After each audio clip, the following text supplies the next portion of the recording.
Welcome to Abrar electrical world. ये video lecture है SF6 circuit breaker के बारे में। इसमें हम आपको उसके क्लियरेंस दिखाएंगे और उसकी शक्ल भी दिखाएंगे, फिगर देखने में कैसा होता है, और प्लस फासले कितने हैं उसमें, ज़मीन से कितना है, फेस टू फेस कितना डिस्टेंस होता है।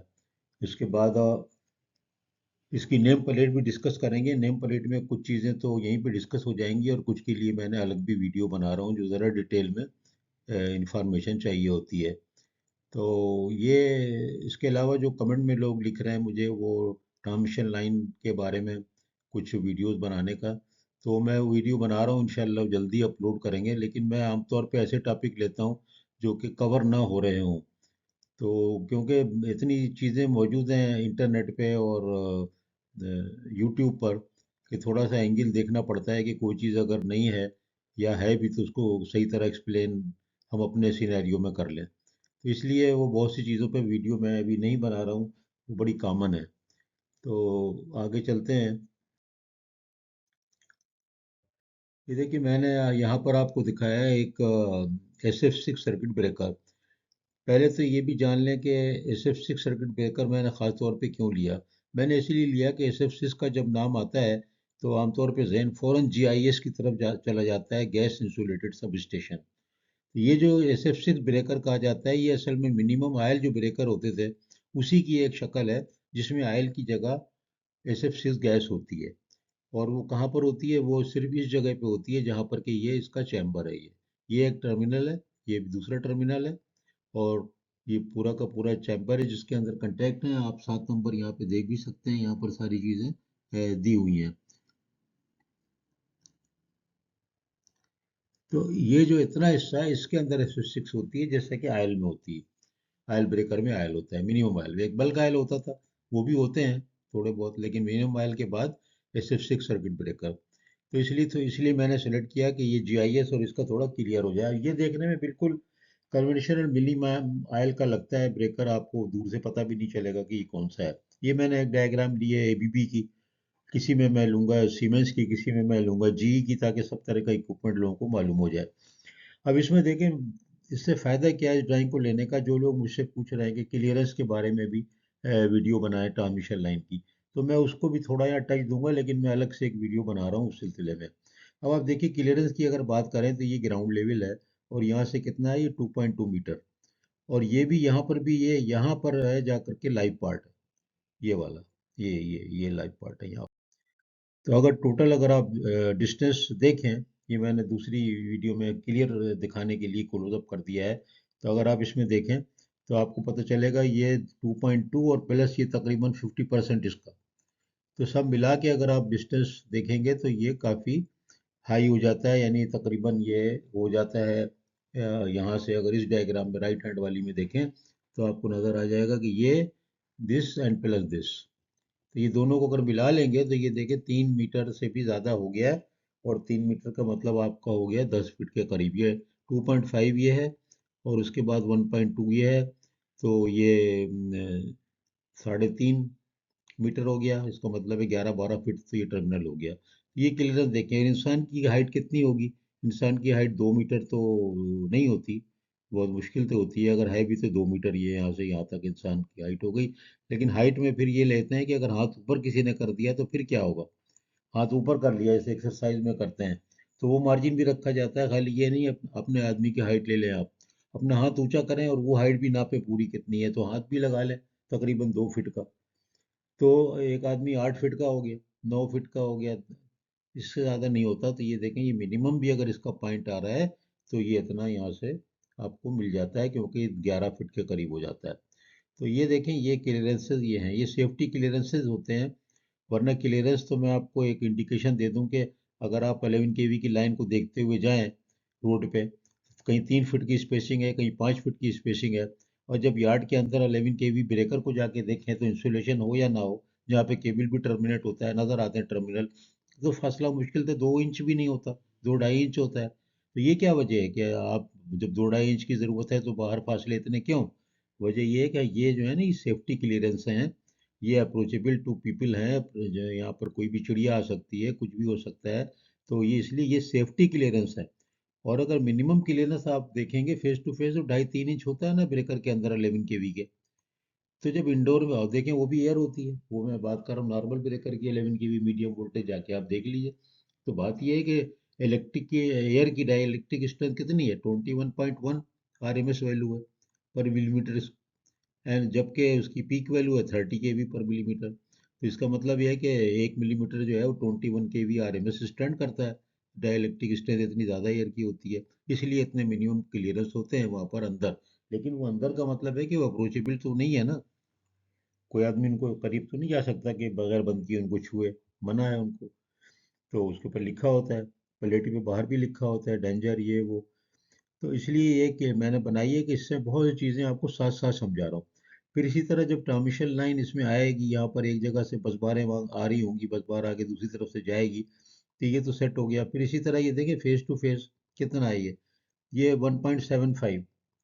तो इसको ये मिलीमीटर में है साइड डायमेंशन, तो इसमें भी आप देख लें कि ये जो है ये तकरीबन फेस टू फेस फासला जो है ये 5-5.5 फीट तो बन गया ना। तो अच्छा खासा फासला हो गया फेस टू फेस में भी। जब ये लेकिन ट्रांसमिशन लाइन में जाते हैं तो आप फासले देखते हैं 5 फीट नहीं हो 10 फीट हो गए। वजह क्या है ट्रांसमिशन लाइन पे कि सब स्टेशन में जाएं अंदर 132 kV में, ये 132 kV का है नॉमिनल, 145 kV इंसुलेशन रेटेड है। तो अगर आप देखेंगे तो बस बारों के दरमियान में फासला यही तो होगा ना, अगर यहाँ पर सॉलिड बस बारें लगी होंगी और जा रही होंगी, समझे कि स्क्रीन के अंदर जा रही हैं और बाहर आ रही हैं, तो फासला कितना हुआ, ये 5 फीट 5.5 फीट हुआ। लेकिन जब ये चीज़ फ्लेक्सिबल हो जाएंगे और ट्रांसमिशन लाइन पे चले जाएंगे तो फिर दूसरी चीज़ें आ जाएंगी। वो ये चीज़ आ जाएंगी कि फिर वो स्विंगिंग होगी एयर में, स्विंगिंग का फैक्टर आ जाएगा, हिलेंगे। परिंदे आपने देखा लाइन से बैठ जाते हैं टावर के ऊपर, जो उसका जिसके ऊपर इंसुलेशन लगे हुए होते हैं उस जगह के ऊपर।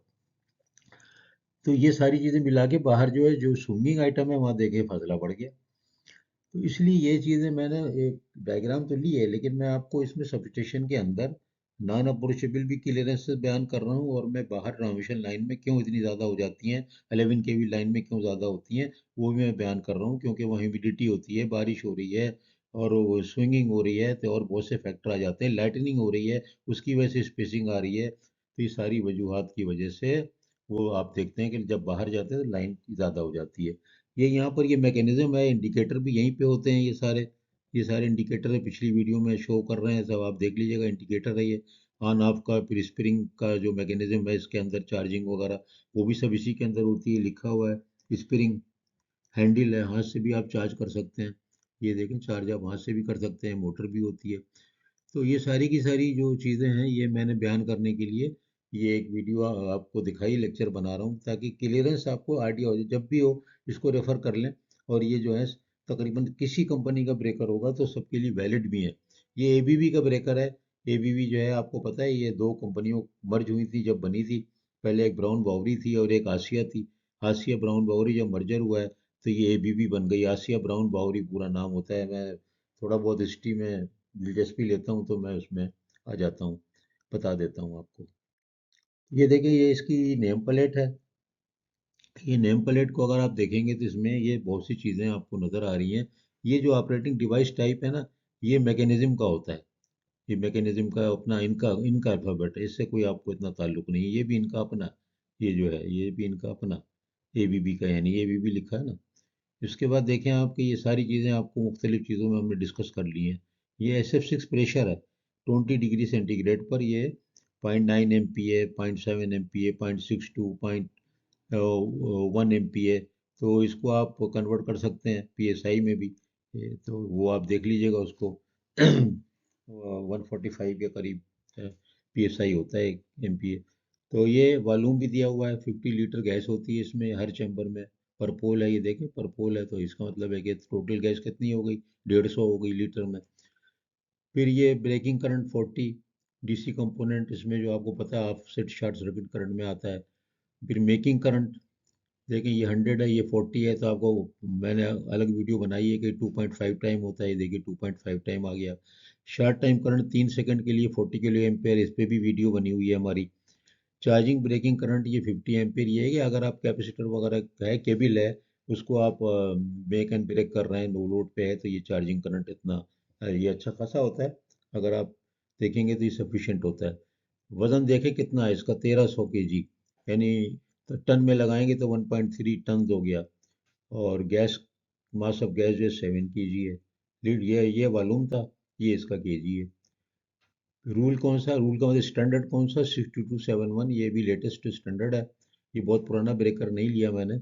ये ब्रेकर मेरा ख्याल है कि, हाँ ये देखें लिखा है ना 2019, तो मैंने बहुत पुराना नहीं लिया। टेम्परेचर क्लास -30, ये आपने ब्रेकर में देखा, ये ट्रांसफॉर्मर में कुछ और होती है, वो हाई होती है, लो लो साइड है।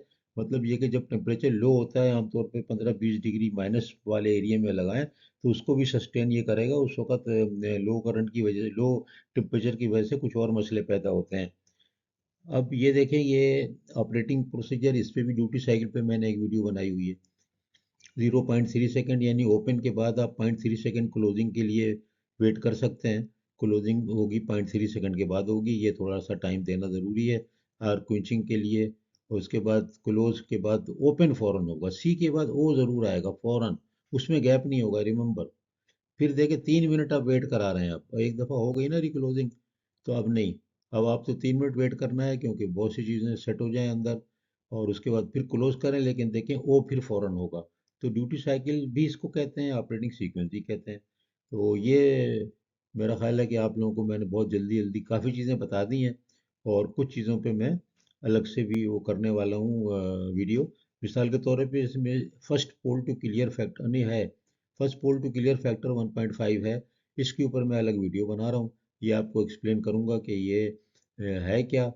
ये रेशो होता है फॉल्टी केस में, दो जो कंडक्ट पहले ओपन होता है उसके दोनों कंडक्ट के दरमियान वोल्टेज डेवलप होता है। तो ये अगर ग्राउंडेड है तो ये 1.3 वगैरह होता है, और 1.5 अनग्राउंडेड के लिए ये फिगर होती है। ये मैं इसकी पूरी कैलकुलेशन करके वो उसकी वीडियो बना रहा हूँ। यहाँ के लिए तो इतना काफ़ी है कि आप डिफिनेशन कहीं भी पढ़ लें नेट पे जाके, और ये फैक्टर आपको मिल जाएंगे। लेकिन मैं ऐसी कैलकुलेशन भी कर रहा हूँ, और उसके ऊपर एक सैंपल जारी करूँगा इंशाल्लाह 2-4 दिन के अंदर। तो ये मेरा ख़्याल है कि काफ़ी मुफीद मालूमात थी। अगर आपको पसंद आई तो प्लीज़ इसको लाइक कर दें, सब्सक्राइब कर दें। हमारे चैनल देखें, सिर्फ वॉलंटरीली है, सिर्फ वो मैं बना रहा हूँ ताकि जो कुछ भी हमारे पास सीनियर्स के पास नॉलेज है वो जूनियर्स को मुंतकिल हो जाए। और इसमें कोई भी कमर्शियल एक्टिविटी तो है नहीं, ना कोई इतने व्यूज़ होते हैं टेक्निकल उसके कि आप समझेंगे कोई यूट्यूब से मैं मेरी कमाई होने वाली है, ऐसा कुछ भी नहीं है। सिर्फ ये वॉलंटरी सर्विस है फॉर आवर स्टूडेंट और